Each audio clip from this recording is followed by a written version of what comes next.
loolu aussi ñoom ñu taxaw ci xam ni le monde mooy tourner autour de ces préoccupations là le pays boo gis dafa unilatéralisme bi léegi moo gën a dox gis nga Trump ni muy doxale même Europe sax léegi Trump kii yëtu la na chacun pour soi. da leen ni allez toppatoo leen seen i mbir gérer leen seen ñun ñu ngi suñu bopp donc léegi monde bi c'est ça koo fi gis tamit mënoo dem sans les partenaires yi ngay wax nii mënoo dem ñoom seen jotee wala ñoom dal yow mu ne dal na fi dégg naa Yacine fan yi boo waxee France tamit boo feebaree nga dem faju bi foofu parce que am nañ plateau médical boo xam ne doy na la amuloo ko de la même façon que am nañ plateau médical bu kii de la même façon lañu économie boo xamante ni tamit moo mën sa bos et de la même façon da nga leen di soxla ci côté boobu aussi donc vous voyez paradoxe yi donc il faut que ñuy bàyyi les discours souverainistes yooyu c'est bien moi je trouve que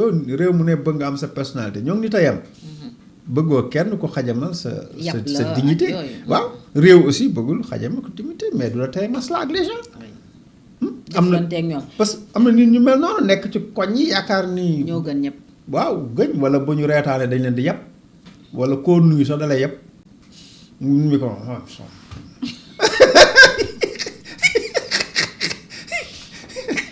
am na nit ñu mel noonu am na état yu mel yaakaar ni yow boo noonu lañu war a def war a def dangaa war a damm xef yeneen état yi xas leen wala boo nga buñ la nuyoo buñ la nuyoo bu leen fay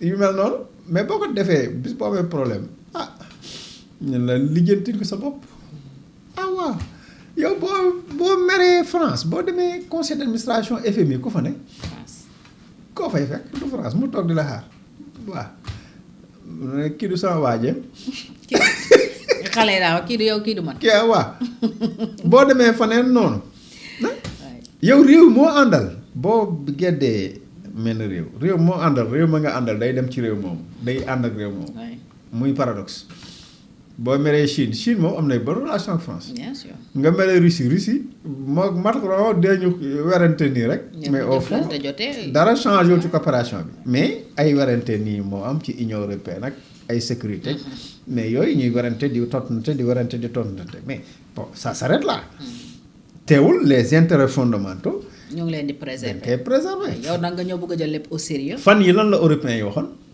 dañuy geler les avoirs russes utiliser que d'ailleurs pour l'Ukraine wala yooyu loolu la ñu waxoon bi ñu demee conseil ñoom ñëpp ñu toog dañ ni finalement décision boobu baaxul ils ont renoncé à la décision lu tax parce que am nay conséquences décision yi ngay jël day am ay conséquences te conséquences yooyu mun na am yow doo ci rëcc parce que nit ki tamit dafa am loo koy soxlaa dans les relations géopolitiques nit ki bu amee pétrole am gazam nga soxla gazam soxla nangam ak nangamam wala nga soxla technologie am comme ñun ni ñu soxlaa yéen seen technologie ñoom wala ñu soxla seen xam-xam seen université seeni hôpitaux mais après da ngay maslaa kooku xool nooy doxaleeg moom voilà waxuñu nga dagg relation yi waxuñu mu yab la waxuñu loolu mais dañ ni nga xool nooy defee ak ñoom ba mu rafet.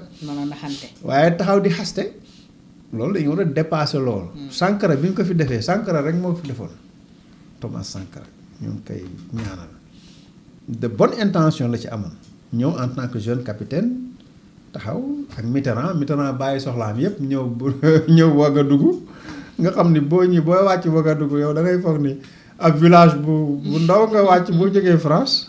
bàyyi yitteem yëpp ñëw toog nga def sa discours là Mitterrand lem discours am def ci poosam ne que je comprends tu es jeune attends d'avoir mon expérience waaw attends d'avoir mon expérience fekk ko fa. jaaral fi ma jaar. waaw bis boo jaaree fi ma jaar di nga changer discours. après nga ñëw fekk ko fa. ñoo doon àndal ñoo ko faat. ñoom bokkaloon révolution ba laa de ñoom bokkaloon révolution ba ñoo ko faat te ils sont tranquilles parce que après peuple quoi qu'on dise le peuple burkinabé pendant 20 ans ou 22 ans dafa ànd ak Blaise tranquillement tey rek la ñuy wax naan Sankara pourquoi taxawuñu woon xaru nekk ndax li dal Blaise. waaw li dal Sankara Sankara Thomas. lu tax defuñu ko Blaise était là tranquille di gérer ñu koy féliciter di ko tàccu di ko teeru. voilà la politique. bon à ce moment là Sankara moom ñàkk na bakkanam. te dara xew. dara xew parce que da doon kii maanaam da doon def rupture systémique ni day football ni du am sécurité boo ko defee ñu fël la fee di nga jaar ah. Assane yenn erreur le régime bi def en 2025 yu mu warul répéter surtout pour la suite. Bon erreur yi d'abord c'est sur le plan économique. mooy li ma wax rek c'est ça. La justice par exemple. c'est ça de dette cachée là. justice dinañ ci ñëw léegi waaw tu as raison mais c'est surtout sur le plan économique. la dette cachée nangam ça c'est il faut pas reprendre ces erreurs. falsification. waaw ay ñun ñoo sérieux ñu lay c'était des voyous mais ñun on est bien. c'est pas ça bu defal continuité rek. nga def nag ngay en même temps. parce que c'est la même administration. ngay réajuster. la preuve ñoom Cheikh Diba yi ñoo nekkoon ci Macky Sall. bu ko defee ngay liggéey di réajuster di defaraat di asseoir sa vision di liggéey di rectifier en fonction du contexte. loolu c'est important. beneen bi bon justice évidemment am na dossier yoo xam ne on comprend pas c'est-à-dire que parfois aussi yenn acharnement yi comme ay Farba Ngom tout ça là. Pape Malick Ndour démb dégluwaat nañ ko ci affaire Prodac yow c'est un cas bu xam naa ne bu la intéressé lool Pape Malick voilà été auditionné au fond. waaw moom tout le temps rek Pape Malick mais nooy wax cumbukaay borom cumbukaay la xam naa am na cumbukaay ñu ngi koy nuyu di ko ziar bon on se connaît pas musuma rencontré physiquement musuma rencontré Pape Malick Ndour xaw ma ko mais c'est juste une façon de dire c'est-à-dire que chaque fois yaa ngi koy gis muy dem di ñëw muy dem di ñëw ñuy kepp rek muy rëcc ñuy kepp muy rëcc fu ñu ko kepp rek fu ñu ko napp rek mu rëcc parce que tout simplement je pense que c'est s'explique très bien moom rek moo nekk wala un des rares au niveau de l'APR taxaw di def un discours construit di déconstruire discours gars yi di ko teg ci ay arguments mais ku mel noonu da nga koy jéem a convaincant parfois waaw bu maanaam ku mel noonu da nga koy booleeg say scientifique jëlal say expert yu Pastef nga boole ak moom c'est tout.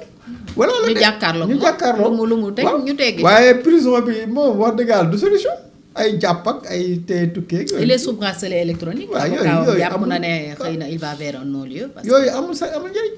dès lors que Pape Malick c'est un des rares à part maître Aïssata Tall Sall parce que ñoom ñoo ci doctrinaire yi nga xam ne ñooy taxaw di dajal ay prise de position di raisonner di expliquer voilà donc ñu ne kon loolu la nañu dal ci kaw bon là aussi c'est des méthodes yoo xam ne dañ ko doon aaye temps yu njëkk yëpp donc toutes ces méthodes là yi nga xam ne dañ ko doon ŋàññi ñoom naan voilà. waruñu jàpp nit ki pour coloration politique wala jaay doole wala juste bi ñu koy instrumentaliser loolu xam nga ni am na fi beneen bi nag mooy les scandales aussi boobu c'est très grave. avant les scandales même am na fi arrestation yoo xam ni. mën nañu jàpp ne erreur bi mooy. ñoom journalistes defar nañu seen ay monstres. journalistes ay lanceurs d'alerte ay influenceurs ay chroniqueurs c'est pas la peine. ils les ont renforcés en quelque sorte. ñooñu dañu gën a siiw gën a am crédibilité gën a am.